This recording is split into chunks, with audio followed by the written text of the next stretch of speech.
tang ahum da gidi sahi ani mapung phar kadoi bani Manipur da asuk chawa issue again immigrants na terrorists among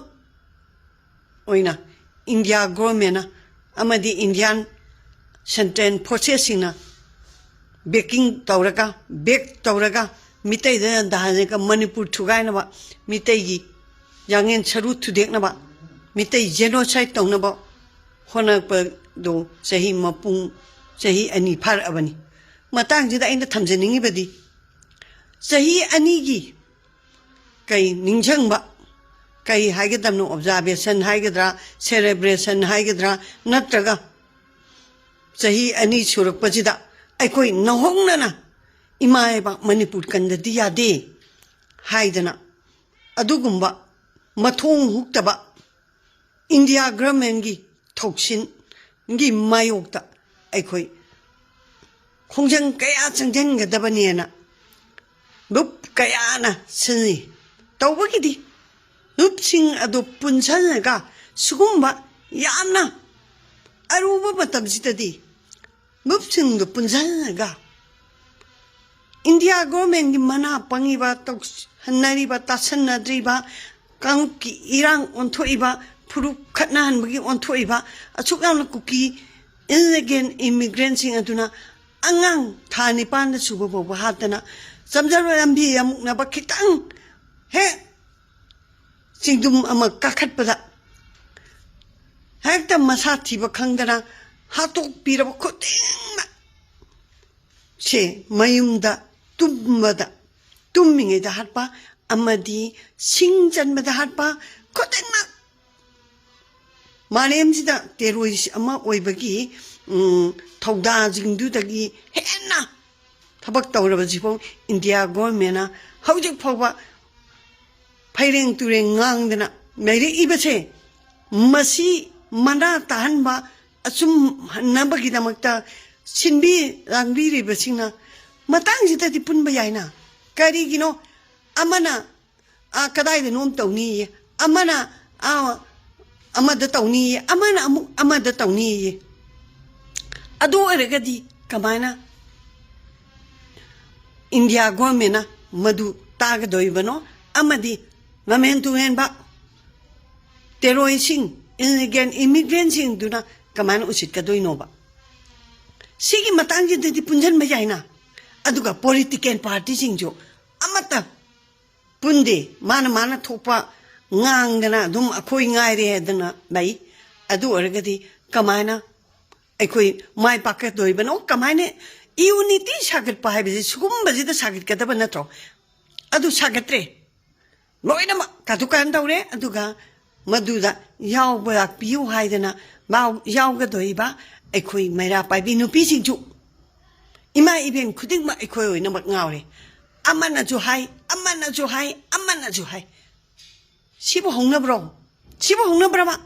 aduga hojikti yengo thamna popi aduda singjan majatpa migi uyok singduda singjan majatpa babu central processing duna kuki geamni saibon gi area ne na singju pugre adagi singjan ma singju pha gre ga tawisni sibo yamna pukning nungai ri braba aduga yengo India government PM bu ojeno the home minister bu ojeno defense minister bu ojeno khuding ma India gi political party singjo kai panhagam haibra auda mi ko dauchire kaino tawre terrorist attack tawre na masida Pakistan da kai da tawdana adagi Bangladesh thiri bani adagi Pakistan macha thiri bani tawri ba aduga Myanmar de change ibasi azidi citizen pitho ega Manipur ke amse area domination ta bhaneba area domination da wimin natro keno de gi to asi da thamna pu pi da singjam da kuki amne na central processing na phai khodi thingen ta wibo kuki na area domination da bo matam du da yari ban natra haiba India government yahani ban natra ba Sida ekoi punji hai ba chi pun ma chi ngam ji ji kai gi no ba pun ma ga moi do di tok pi ro me da sa ba chi chu wai tok pi ro adoi de akoi ma chen tu ma de man ka mai da sagat ka doi no ba pun ma ngam dra ga di pun ma ngam dra di ka mai to ga ma chen tu ma de man ka mai sagat doi no ba chi akoi khang da mi adu ga em da ji ho ji moi to ro cha ri ba ni ko moi aduka kaino community hona ma moi gi local area development fund gi to ba ade kaino ma sang ma cham sa bai de ma chi thor thor ta na ngangi ne mai ba ki oi ba ni mating thok nam ta gang di ngang bro tar bo mayam ngang bro si gi matam ji da bu si di yam mai bak thi ni ngai ni ta cheng na ai khoi ong ta di punji ke to ge punji pundi aduga ai chum ta jab divan mane dimanam ta pandam mane adu mane pun bagum mane adu pun bagum bo oi ba ya bro pun bagum ba ji bu kaino gumba ji bu kaino ba aduna ai khoi gi ta cheng na hai ba da CSO jing adu ai khoi gi MLA jing ai khoi gi political party jing si ai khoi mi sam miyam na paratam bibam changi atopa thengna bagi mahuta ai khoi manung gi hana yosan da ba di kaina haiba si tawbam changi i ba si ima ibin ji mai roi ji na masi paratam bigadam ni si yengo si bu tawham thopa amara haiba ai khoi de India government mi yeng ji karino hai ba je kon khang ta mi cookie na cookie tu da cookie ga ai khoi na hai ro ji ji ti cookie tu kan khat pa na te cookie season na ri bani cookie season na re ka Manipur gi indigenous people jing mapung oina mitai saru sayang thudek na bo nai ba ga ta ne si ai khoi khang ga ta ni India government ga ne khoi ga thengna ga doi ji aduna ai khoi gi akhang ahi research scholars jing musing bajing khuding ma chimbam jing da ama ta ai ba mapung oi ba dai ai cho hi bajing thing teng jing punsan biyo aduga India government thengna ji India government gi mana pangi ba toksan nari ba ji ai khoi thengna bam chagi akoi ithan da na chungang ngai ga di mawa do yaw roi aduga amu kaya no MLA kaya ba kuma to ha bra keno duna da chane ga menga sembi yo adu taw bi yo na home minister hai rui ni amu akoi keno taw jage hai rui ni namai du ikai dro duna ha sida na koi amala yidre aduga taram karandare adu idi kaya no ni phuma pan du da opposition gi manga meire na urji kaya no dudi meiri do kuntraga ni phuma pandegi manga thoka di kuntraga nati ni phuga mari natro madu nuring ne ba BJP amadi BJP ke samina ba party ngak ne ba ko aduda mi kunthadang manamagam diji kai gino ba aduka sembi yo hayo ka semakatro akoi asteng adu kai re si de darne na khane aduga akoi asukna saukat akoi nga semjer ge na governor da haibiti ke doge da sade ka to na mai sing du kai dro mi loi ke no na koi di pa paisa khara pai ga athikan ka khara tawraga adugum da uwe no hojik shu adungai program da bo yaw tir ba kain taw tir ba jing semja je ga cha je ga thika ge nung ga ge adugum ma cha su da di no into je mai ba yon thoi je mi atop de ai bo ai go ai gi losing ma jing ni ko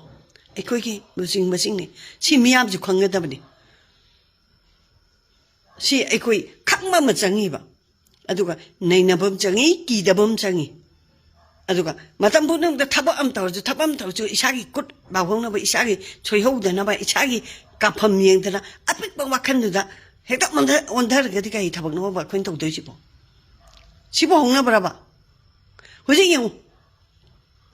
ai secerwi siapa yang ada hewi chung da kang di amma da kang di sentren potensi as aku ini kaino kerja polisi kerja mau kaino aktif kuat ni hujung ai je tam erat ai aduga kurai pare adu taure ada phange intelligence pare adagi adu pare masa ube pare adu taure tampak tek on ngani PR akpana phai na mamang da haigri do PR akpa hujiki sina yodu una banate PR agadi akoi gi state ki hangkang bu jina thachan nga machin titinga mu to ani akoi gi demand do direct India government na demand thamani akoi gi astar kan do India government ga direct Auragati India government oida pada ngai ba machin thi ba usannadri ba khudang ma che Manipur bu thoi ba je phagani na hai bane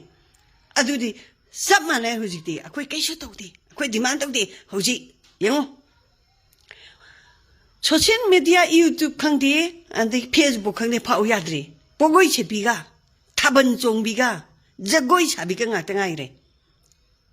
harau ko mai na nengre irang ai tre